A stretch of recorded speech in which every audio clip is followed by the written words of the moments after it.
Very good morning to all of you. I once again welcome you all to this current lecture. In the last lecture, we completed the important point from this chapter that is called as the different structural effects. Among that, we completed in the last lecture two important structural effects that is called as a hyperconjugation and the tautomerism. Now, after completing these important structural effects, we are going to take now the next concepts from this chapter. So among that, the first important concept is that of the cleavage of bonds. What is meant by this cleavage of bonds? So we know that if we consider a simple substitution reaction as A single bond B, if it reacts with a reactant X, then what happens?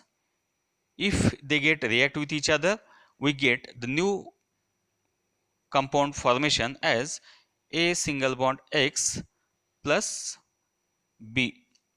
In this substitution reaction, what happens? This B get replaced by the X. That's why we get here AX as a product. Now, as far as this reaction is concerned, what happens? In this reaction, some covalent bond get break, at the same time some covalent get formed in a parallel way.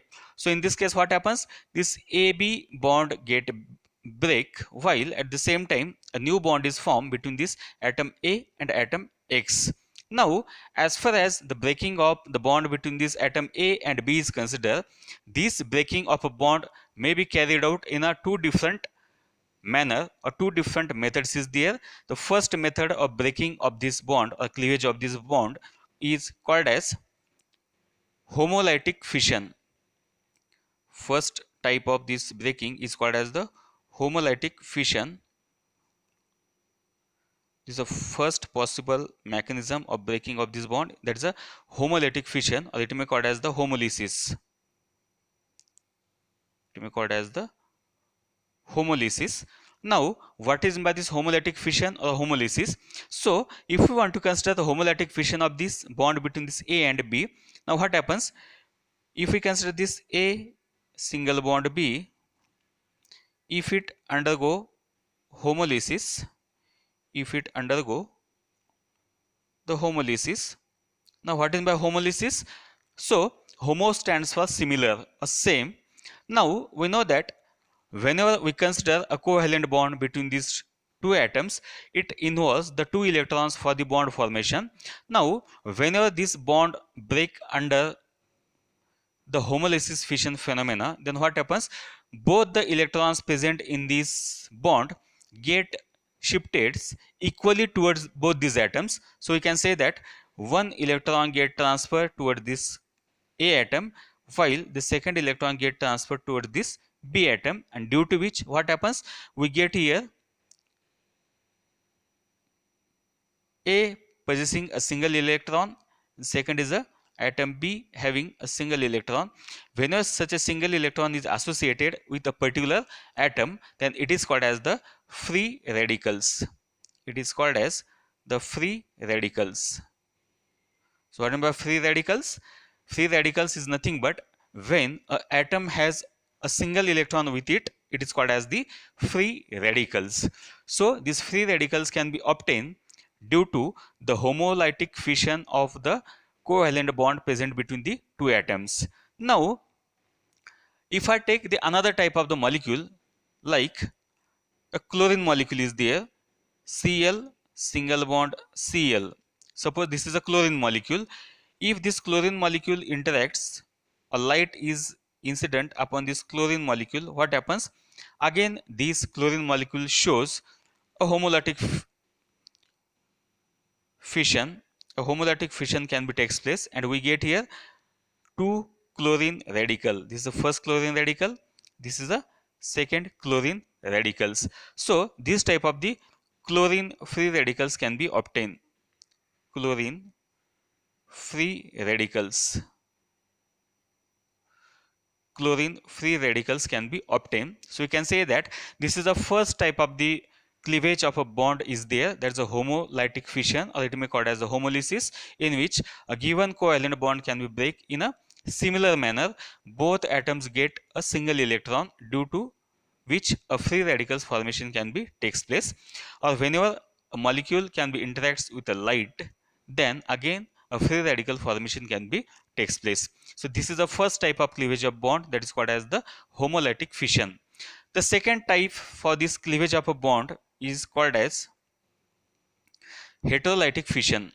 It is the heterolytic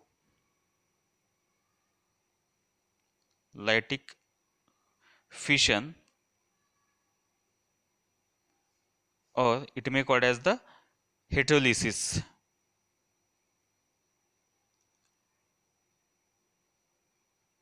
It may called as the heterolysis. So this is the second type of the cleavage of bond process is there, heterolytic fission or heterolysis. Now, as far as the word hetero is considered, hetero stands for opposite, or it is a anti to the particular fission. So what happens now? If I consider again the same type of the bonds between this atom A and B, now if this bond breaks according to the second method, that is a heterolysis, that is the heterolysis phenomena, then what happens? In this case, this bond between A and B get breaks according to heterolysis in a two different ways. First of all, suppose if this bonding pair, if this bonding pair get shifted towards this B atom, suppose if this bonding electron pair gets shifted towards this B atom, then what happens? We get here a formation of A positive plus B negative. We get here formation of A positive and B negative. In this case, what we consider here? Electronegativity. We consider here electronegativity, electronegativity of atom B is more than that of the atom A. What we consider here? Electronegativity of atom B is more than that of the atom A, and that's why this B atom pulls or attracts these two electrons present between this bond towards itself, and that's why there is a formation of A plus and B minus can be takes place. While in a second way, for example, in a second way, suppose again we consider here A single bond B is there, again a bonding electron pair is there, again we consider here heterolysis, again we consider here heterolysis. Now what happens? Suppose now this bonding electron pair gets shifted toward this A. So what happens in this case? We get here A minus plus B positive, and in this case what we consider here? Again electronegativity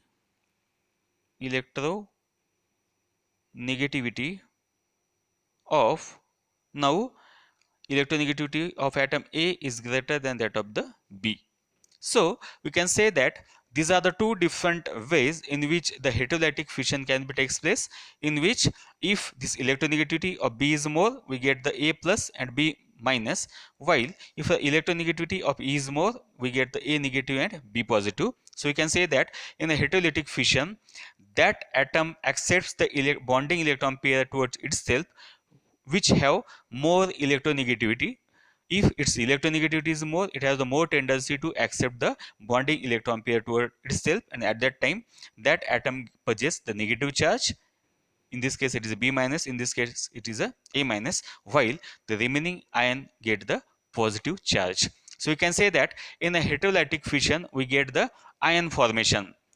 In this heterolytic fission we get the ion formation, while in a homolytic fission we get the free radical formation. So this is a simple point regarding the cleavage of bonds, how these bonds can be, bond formation can be bond breaking can be takes place. So this is a simple method of their cleavage of bonds. Now after this cleavage of bonds, the next one important concept among this particular chapter, which is a important as far as this any organic reactions consider. So for this purpose I consider here the next concept, that is the electrophiles. That is a electrophiles that is electrophiles and nucleophiles. Electrophiles and nucleophiles. Now this is a very simple and important concept from the chapter, what is by electrophiles and nucleophiles. So first of all, we have to consider what is in by electrophiles. What is in by electrophiles, or it may called as the electrophilic reagent. Electrophilic reagent, or commonly it is called as the electrophiles, and it is shown as commonly represented as E plus, that is the electrophiles. Now what happens, these electrophiles are nothing but the reagents in which it always possess a positive charge. It always possess the positive charge, that is a, it is a E positive is there, means it is the first, it is a electron deficient, and when it is a electron deficient, it accept the electron pair.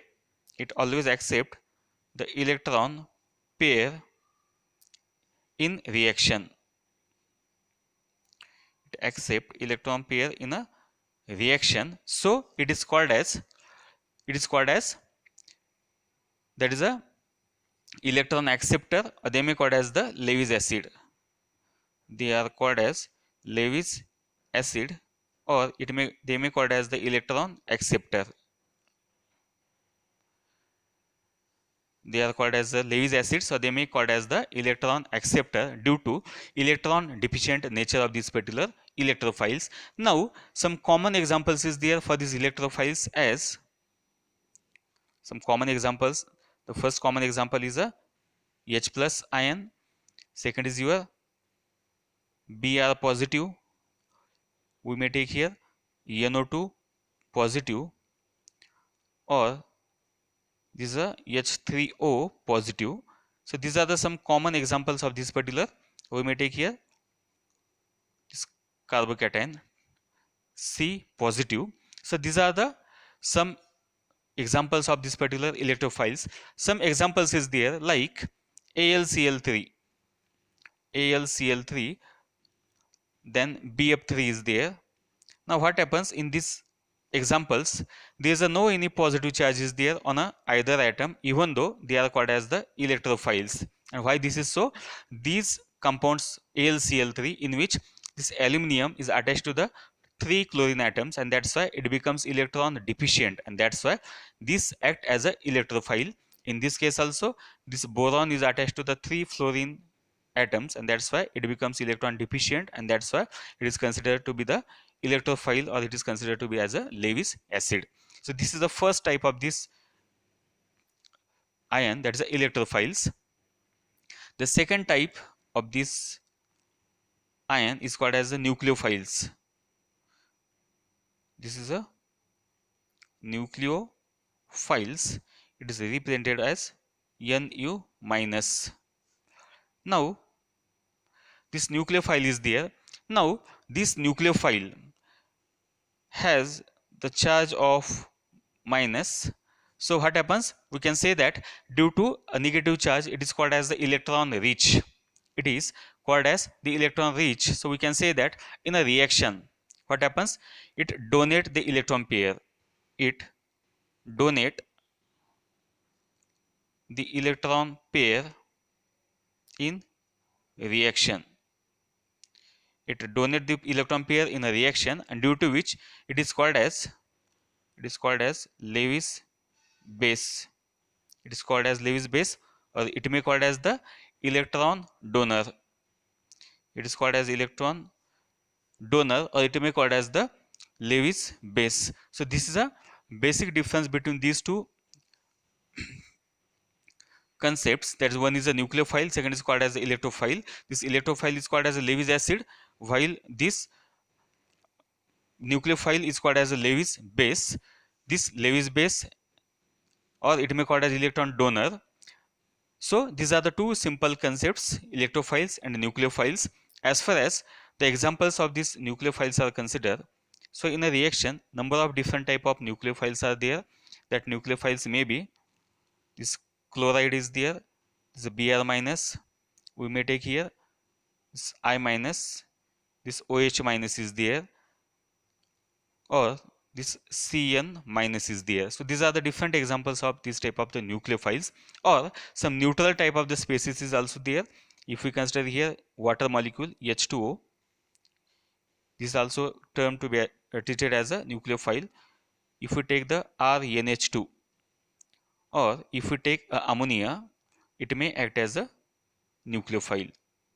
So this is a simple concept called as a nucleophiles, and the first is called as the electrophiles. These are the two important concepts which are commonly occur in each and every organic reaction. But with the help of these particular electrophiles and nucleophiles, we are capable to write the different type of the mechanisms of a particular organic reaction. So this is a very important part as far as the organic reactions are considered. So in the current lecture, we studied the two simple basic points from the chapter. First is called as the cleavage of bonds, in which we consider a homolytic fission and heterolytic fission. And in the last part, we consider here two important concepts, electrophiles and nucleophiles. The remaining concepts or the points from the chapter we will take in the next lecture. So with this, I stop here. Thank you. Thank you so much.